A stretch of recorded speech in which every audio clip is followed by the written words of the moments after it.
Hey everyone, and welcome back. Today, we're diving into a classic story, one you might have heard as a kid, but trust me, it's got layers that are more relevant than ever, especially in our modern world.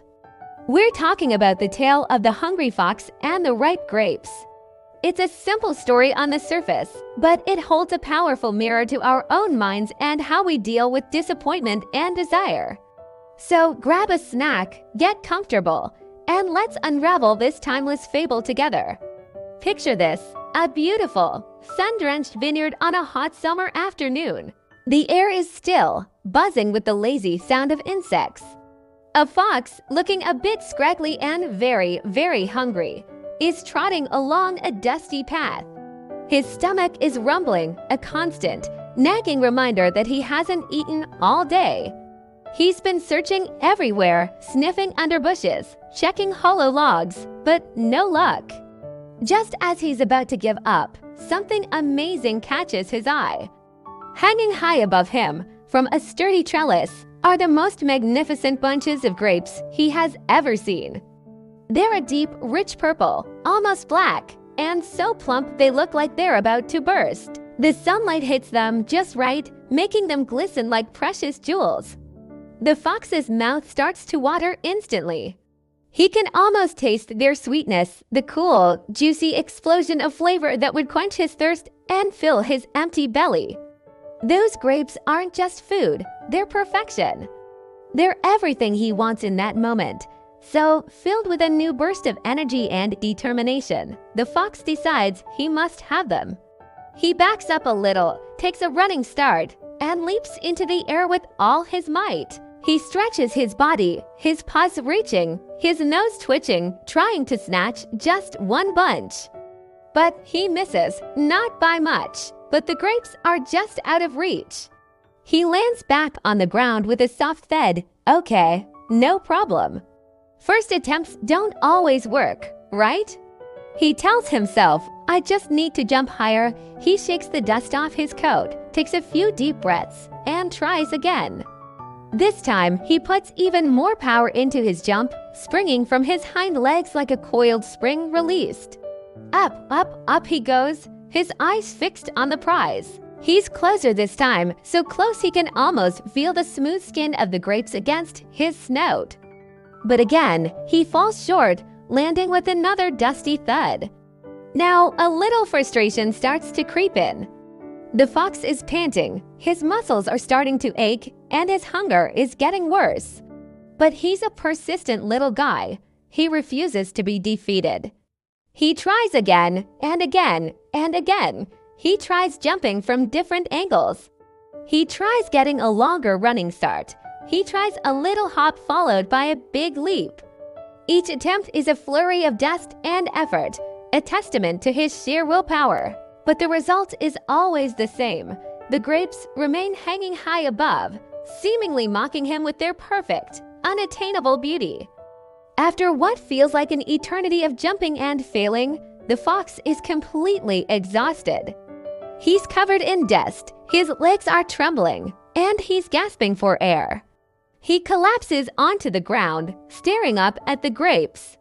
They're still there, looking just as delicious as before. But now, his desire is mixed with a bitter taste of failure. The hunger is still there, but so is a feeling of helplessness. He has given it his absolute all, and it wasn't enough. He lies there for a moment, catching his breath. And this is where the story takes its famous turn. He gets up, brushes himself off, and casts one last look at the grapes. But the look on his face has changed. There's no more longing, no more desire.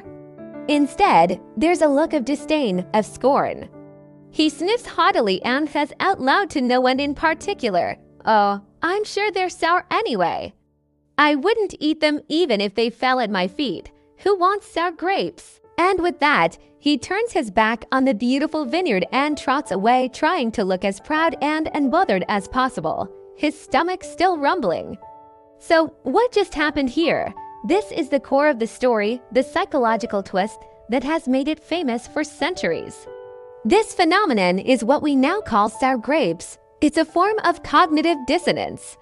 That's a fancy term for the mental discomfort we feel when we hold to conflicting beliefs or when our actions don't align with our beliefs. In the fox's case, he had two conflicting thoughts. 1. Those grapes are amazing and I want them badly. And 2. I can't get them. This creates a conflict, a mental tension. It's uncomfortable to want something desperately and know you can't have it. So, to resolve this discomfort, the fox's mind does something clever. It changes one of the beliefs. Since he can't change the fact that he can't reach the grapes, he changes his opinion of them. He decides they aren't desirable after all. They're sour. By devaluing the thing he can't have, he protects his ego from the feeling of failure. It's no longer his failure for not being able to jump high enough. It's the grape's fault for not being good enough in the first place. Isn't that fascinating? And it's something we humans do all the time, often without even realizing it. Think about it. Have you ever been rejected for a job you really wanted? At first, you're devastated, but then you might start thinking, well, the commute would have been terrible anyway, or I heard the boss is a micromanager, or the company culture probably wasn't a good fit for me. You start finding faults with the job to make yourself feel better about not getting it. Or what about a relationship? You ask someone out, and they say no. It stings.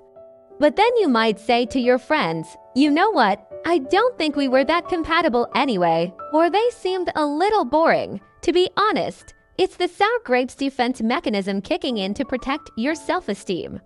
We belittle what we can't have to soothe the pain of rejection.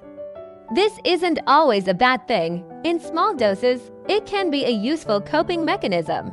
It helps us move on from disappointments and not get stuck in a cycle of frustration and self-blame.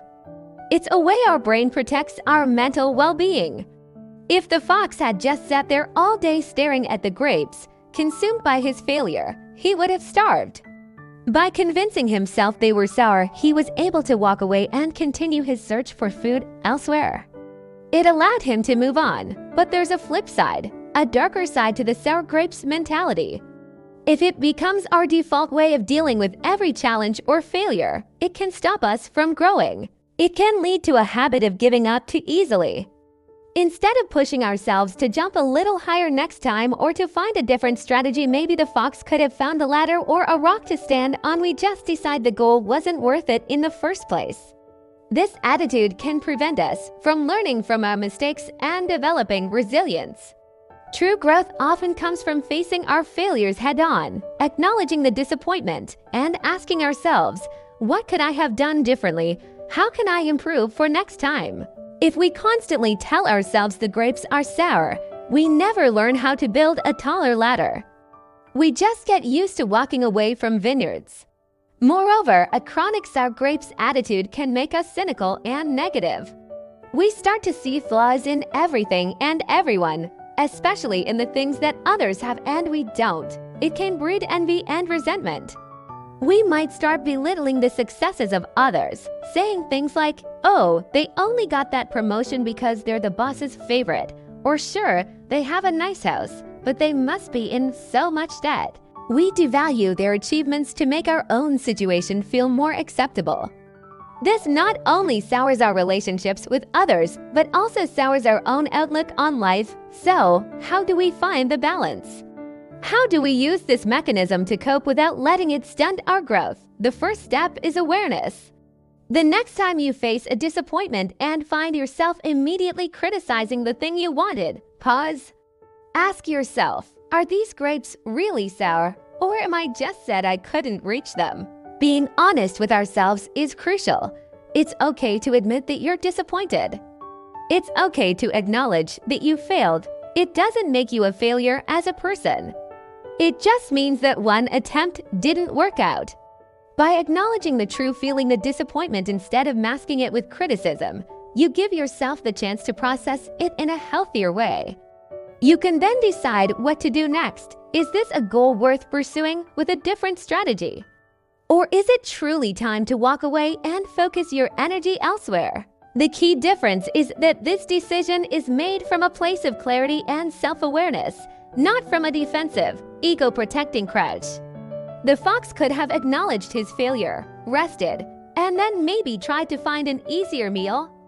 That's a strategic retreat, but pretending the grapes were sour was a psychological retreat, a form of self-deception. The story of the fox and the grapes is a timeless reminder to be honest with ourselves about our desires, our failures, and our motivations. It teaches us about the clever and sometimes deceptive ways our minds work to protect us. It encourages us to find the courage to face disappointment without devaluing our goals or the success of others. It challenges us to build ladders instead of just complaining about the height of the grapes. So the next time you find yourself looking up at a bunch of juicy grapes that seem just out of reach, remember our friend the fox. Acknowledge your hunger, give it your best jump, and if you fall short, be honest about it. Maybe you need to train, maybe you need a new strategy, or maybe, just maybe, you'll decide that you'd actually prefer strawberries. But make that choice with a clear head and an honest heart, not with the bitter taste of sour grapes in your mouth. Thanks so much for watching and thinking through this with me today. It's a simple story with such a deep message. What are your thoughts on this? Have you ever caught yourself in a sour grapes moment? Let me know in the comments below. I'd love to hear your stories. Don't forget to like this video if you enjoyed it and subscribe for more dives into the stories that shape our thinking. See you in the next one.